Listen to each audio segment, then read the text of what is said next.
Last ವಿಡಿಯೋದಲ್ಲಿ ಹೇಳ್ದಂಗೆ like ನಾವು ಶನೇಶ್ವರ ಸ್ವಾಮಿ ದೇವಸ್ಥಾನಕ್ಕೆ ಹೋಗ್ತಾ ಇದೀವಿ. ಈ ವಿಡಿಯೋದಲ್ಲಿ ಎಲ್ಲಿ ಬರುತ್ತೆ ದೇವಸ್ಥಾನ, ಹೇಗೆ ಬರಬೇಕು ಅನ್ನೋದನ್ನ ನಾನು ನಿಮ್ಗೆ ಎಕ್ಸ್ಪ್ಲೇನ್ ಮಾಡ್ತೀನಿ. ಸೊ ಎಕ್ಸಾಕ್ಟ್ ಆಗಿ ನಿಮಗೆ ಮಂಗ್ಳೂರು ರೋಡ್, ಅಂದ್ರೆ ಮಂಗ್ಳೂರು ರೋಡ್ ಹೋಗ್ತಿರಲ್ಲ, ಮಂಗ್ಳೂರು ಟ್ರಾವೆಲ್ ಮಾಡ್ತಿರಲ್ಲ ಅಂದ್ರೆ ಬೆಂಗಳೂರಿಂದ ಅಂದ್ರೆ ಹಾಸನ್ಗೆ ಹೋಗೋ ರೋಡ್ ಅಂದ್ರೆ ಕುಣಿಗಲ್ಲು, ಯಡಿಯೂರು ಮತ್ತೆ ಬೆಳ್ಳು ಕ್ರಾಸ್, ಕತ್ಬಳ್ಳಿ. ಅಲ್ಲಿ ಕತ್ಬಳ್ಳಿ ಆದ್ಮೇಲೆ ನಿಮಗೆ ಹಿರಿಸೇವೆ ಅಂತ ಬರುತ್ತೆ. ಹಿರಿಸೇವೆ ಅಂತ ಇಂದ ನಿಮಗೆ ಹೈವೇ ಇಂದ ಜಸ್ಟ್ ಒಂದು 5 ಮಿನಿಟ್ಸ್ ಆಗುತ್ತೆ. 5 ಕಿಲೋಮೀಟರ್ ಇದೆ, ಅಂದ್ರೆ ಒಂದು 5 ಮಿನಿಟ್ಸ್ ಆಗುತ್ತೆ. ಮೇನ್ ರೋಡ್ ಅಲ್ಲೇ ಕಾವಲೂರು ಗೇಟ್ ಅಂತ ಬರುತ್ತೆ, ಅಲ್ಲೇ ಲೊಕೇಟ್ ಆಗಿರೋದು ಶನೇಶ್ವರ ಸ್ವಾಮಿ ದೇವಸ್ಥಾನ. ತುಂಬಾನೇ ವಿಶೇಷವಾಗಿದೆ. ನೀವು ಯಾರು ಅಲ್ಲಿಗೆ ದೇವಸ್ಥಾನಕ್ಕೆ ಬಂದು ಈ ವಿಡಿಯೋ ನೋಡ್ಕೊಂಡ್ರೆ ಅಟ್ಲೀಸ್ಟ್ ಯಾರೋ ನೀವು ಬಂದಿರ್ತೀರಾ, ಡೆಫಿನೆಟ್ಲಿ ತುಂಬಾನೇ ನೀವು ಖುಷಿ ಪಡ್ತೀರಾ. ತುಂಬಾನೇ ಒಂದು ಪಾಸಿಟಿವ್ ಎನರ್ಜಿ ಜಾಸ್ತಿ ಇದೆ ಆ ದೇವಸ್ಥಾನದಲ್ಲಿ. ಸೊ ಇದು ಲೈಕ್ ಇವನ್ ನನ್ನ ಎಕ್ಸ್ಪೀರಿಯನ್ಸ್ ನಾನು ನಿಮ್ಗೆ ಶೇರ್ ಮಾಡ್ತಾ ಇರೋದು. ಹೇಗೆ ಆ ಕಡೆಯಿಂದ ಮಂಗಳೂರಿಂದ ಬಂದಾಗ ನಿಮ್ಗೆ ಚಂದ್ರಾಯಪಟ್ಟಣ ಹತ್ರ ಬರ್ತೀರಾ ನೋಡಿ, ಹೈವೇನಲ್ಲಿ ಇದು NH75 ಹೈವೇ ಬರುತ್ತೆ. ಸೊ ಚಂದ್ರಾಯಪಟ್ಟಣ ಆದ್ಮೇಲೆ ನಿಮ್ಗೆ ಮಟ್ನೋಲೆ ಅಂತ ಬರುತ್ತೆ. ಮಟ್ನೋಲೆ ಆದ್ಮೇಲೆ ಬರೋದು ಹಿರಿಸೇವೆ ಅಂತ. ನೀವು ಇನ್ನು ಹಿರಿಸೇವೆ ಫ್ಲೇವರ್ ಹೊತ್ತಕ್ಕಿಂತ ಮುಂಚೆನೆ ನೀವು ಲೆಫ್ಟಿಗೆ ತಗೊಂಡ್ರೆ ನುಗ್ಗೇಳಿ ರೋಡ್ ಅಂತ ಬರುತ್ತೆ. ಸೊ ಅಲ್ಲಿ ನೀವು ಲೆಫ್ಟ್ ತಗೊಂಡ್ರೆ ಅಲ್ಲೇನೆ ನಿಮ್ಗೆ ಒಂದು ಅದೇ ಹೇಳಿದಲ್ಲ 5 ಮಿನಿಟ್ಸ್ ಆಗುತ್ತೆ ಹೈವೇ ಇಂದ. ಮೇನ್ ರೋಡಲ್ಲಿಂದ ಒಳಗಡೆ ಇರೋದು ನಿಮ್ಗೆ ಒಂದು 5 ಮಿನಿಟ್ಸ್ ಆಗ್ಬೋದು. ಅಲ್ಲಿ ಕಾವಲೂರು ಗೇಟ್ ಅಂತ ಅಂದ್ರೆ ಅಲ್ಲೇ ಬರುತ್ತೆ, ಮಂಜುನಾಥಪುರ ಅಂತ. ಸೊ ಅಲ್ಲೇ ಲೊಕೇಟ್ ಆಗಿತ್ತು ಶನೇಶ್ವರ ಸ್ವಾಮಿ ದೇವಸ್ಥಾನ. ಇನ್ನ ಬಸ್ಸಲ್ಲಿ ಏನಾದ್ರು ನೀವು ಬರ್ತೀನಿ ಅಂತಂದ್ರೆ ಬೆಂಗಳೂರಿಂದ ನೀವು ಮಂಗಳೂರು ಬಸ್ ಅಂದ್ರೆ ರೆಗ್ಯುಲರ್ ಯಾವಾಗ್ಲೂ ಬಸ್ ಇದ್ದೇ ಇರುತ್ತೆ.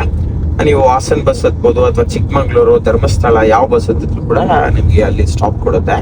ಸೊ ಅಲ್ಲಿ ನೀವು ಬಸ್ ಹತ್ತಿದ್ರೆ ಬೆಂಗಳೂರಲ್ಲಿ ಹಿರಿಸೇವೆ ಅಂತಾನೆ ಟಿಕೆಟ್ ತಗೋಬೇಕಾಗತ್ತೆ. ಹಿರಿಸೇವೆಯಲ್ಲಿ ಇಳ್ಕೊಂಡ್ರೆ ಅಲ್ಲಿ ನಿಮ್ಗೆ ಆಟೋಗಳು ಹೋಗ್ತಾ ಇರುತ್ತೆ. ಪರ್ಟಿಕ್ಯುಲರ್ ಆ ರೂಟ್ ಅಲ್ಲಿ ಆಟೋಗಳು ಹೋಗ್ತಾ ಇರುತ್ತೆ. ಜಸ್ಟ್ 20 ರೂಪೀಸ್ ತಗೊಂತಾರೆ. ಎಕ್ಸಾಕ್ಟ್ ದೇವಸ್ಥಾನ ಫ್ರಂಟ್ ಅಂದ್ರೆ ದೇವಸ್ಥಾನ ಹತ್ರನೇ ನಿಮ್ಗೆ ಡ್ರಾಪ್ ಮಾಡ್ತಾರೆ.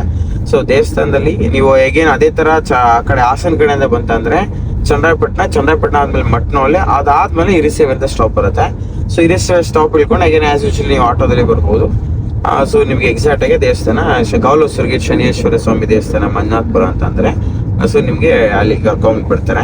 ಸೊ ತುಂಬಾನೇ ವಿಶೇಷವಾಗಿದೆ ಟೆಂಪಲ್. ಇವತ್ತು ಹುಣ್ಮೆ ಆಗಿರೋದ್ರಿಂದ ನಾವು ದೇವಸ್ಥಾನಕ್ಕೆ ಹೋಗ್ತಾ ಇದೀವಿ. ಸೊ ನಾನು ಕಳೆದ ಸಾರಿ ತುಂಬಾ ಸಲ ನಾನು ಹೇಳಿದೆ, ಲೈಕ್ ನಾನು ಪ್ರತಿ ಅಮಾವಾಸ್ಯೆ, ಹುಣ್ಮೆ ಈ ತರ ವಿಶೇಷ ದಿನಗಳಲ್ಲಿ ಲೈಕ್ ನಾನು ದೇವಸ್ಥಾನಕ್ಕೆ ಹೋಗ್ತೀನಿ. ಎಷ್ಟೇ ಏನೇ ವರ್ಕ್ ಇದ್ರು ಸಹ ದೇವಸ್ಥಾನದಲ್ಲಿ ಹೋಗಿ ಅವತ್ತಿನ ದಿನ ಅಲ್ಲೆಲ್ಲ ಟೈಮ್ ಸ್ಪೆಂಡ್ ಮಾಡಿ ಸ್ವಾಮಿ ಶನೇಶ್ವರ ಸ್ವಾಮಿ ದರ್ಶನ ಮಾಡ್ಕೊಂಡು ಅಲ್ಲಿ ವರ್ಷದ 365 ದಿನನೂ ಸಹ ಅನ್ನದಾನ ಇರುತ್ತೆ. ಅಂದ್ರೆ ಬೆಳಗ್ಗೆ ತಿಂಡಿ, ಮಧ್ಯಾಹ್ನ ಮತ್ತೆ ರಾತ್ರಿ ಅನ್ನದಾಸೋಹ ಇರುತ್ತೆ. ಸೊ ಡೈಲಿ ಮನೆಯಲ್ಲೆಲ್ಲ ಊಟ ಮಾಡ್ತಾ ಇರ್ತೀವಿ, ಬಟ್ ವಿಶೇಷ ದೇವಸ್ಥಾನಕ್ಕೆ ಅಂತ ಹೋದಾಗ ಪರ್ಟಿಕ್ಯುಲರ್ ಆಗಿ ಅಲ್ಲಿ ನಾವು ಆಕ್ಚುಲಿ ಅದನ್ನ ಆಫ್ಟರ್ನೂನ್ ಏನದು ಒಂದು ಅನ್ನ ಪ್ರಸಾದವನ್ನ ಸ್ವೀಕಾರ ಮಾಡಿದಾಗ ಎಷ್ಟು ಏನೋ ಒಂಥರ ಸಮಾಧಾನ ಅನ್ಸುತ್ತೆ ಅಂತಂದ್ರೆ ತುಂಬಾ ವಿಶೇಷವಾಗಿದೆ. ಮತ್ತೆ ಹಾಗೆ ನೀವು ದೇವಸ್ಥಾನದಲ್ಲಿ ಲೈಕ್ ನೋಡ್ಬೋದು, ನೀವು ಅಲ್ಲಿ ಲೈಕ್ ನಾರ್ಮಲ್ ಆಗಿ ಶನೇಶ್ವರ ಸ್ವಾಮಿ ದೇವಸ್ಥಾನ ನೋಡಿರ್ತೀರ, ಬಟ್ ಇಲ್ಲಿ ತುಂಬಾನೇ ಸ್ಪೆಷಲ್ ಆಗಿದೆ. ಅದನ್ನ ನಾನು ಹೇಳೋದಕ್ಕಿಂತ ನೀವು ಒಂದ್ಸಲ ಬಂದಾಗ ನೋಡಿದಾಗ ಅದೊಂದು ರಿಯಲ್ ಎಕ್ಸ್ಪೀರಿಯನ್ಸ್ ಆಗುತ್ತೆ ನೋಡಿ. ಸೊ ಅದು ನಿಮ್ಗೆ ಡೆಫಿನೆಟ್ಲಿ ಅದೊಂದು ಭಗವಂತಂಗೂ ನಿಮ್ಗೂ ಅದೊಂದು ಕನೆಕ್ಟ್ ಆಗುತ್ತೆ. ಸೊ ಈ ವಿಡಿಯೋದಲ್ಲಿ ನಾನು ಬಹುಶಃ ನಿಮ್ಗೆ ಅಡ್ರೆಸ್ ಗೊತ್ತಾಗಿದೆ ಅಂತ ಅನ್ಕೊಂಡಿರ್ತೀನಿ. ಸೊ ಅಲ್ಲಿ ದೇವಸ್ಥಾನದ ಒಂದು ನಂಬರ್ ಸಹ ಹಾಕಿರ್ತೀನಿ. ನಿಮ್ಗೆ ಏನಾದ್ರು ಲೊಕೇಶನ್ ಬೇಕಂತಂದ್ರೆ ಅದರಲ್ಲಿ ವಾಟ್ಸಪ್ ಅಲ್ಲಿ ಒಂದು ಹಾಯ್ ಅಂತ ಕಳಿಸಿದ್ರು ಸಹ ನಿಮ್ಗೆ ದೇವಸ್ಥಾನದ ಲೊಕೇಶನ್ ಬರುತ್ತೆ.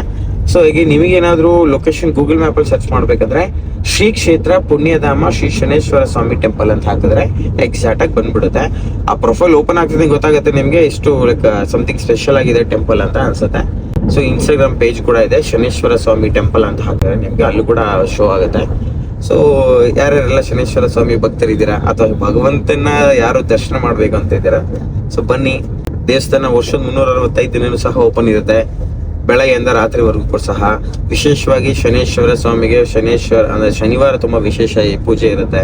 ಶನಿವಾರ, ಭಾನುವಾರ, ಬುಧವಾರ, ಅಮಾವಾಸ್ಯೆ, ಹುಣ್ಣಿಮೆ ಈ ತರ ಎಲ್ಲ ವಿಶೇಷವಾಗಿರುತ್ತೆ. ಹೋಮ, ಯಾಗ, ಯಜ್ಞಗಳೆಲ್ಲ ನಡೆಯುತ್ತೆ. ಸೊ ಬನ್ನಿ, ಅಲ್ಲಿ ಯಾರೆಲ್ಲ ಶನೇಶ್ವರ ಸ್ವಾಮಿ ದರ್ಶನ ಮಾಡ್ಬೇಕು ಅನ್ಕೊಂಡಿದ್ದೀರಾ ದರ್ಶನ ಮಾಡಿ. ಭಗವಂತನಿಂದ ಎಲ್ರಿಗೂ ಒಳ್ಳೇದಾಗ್ಲಿ. Thank you.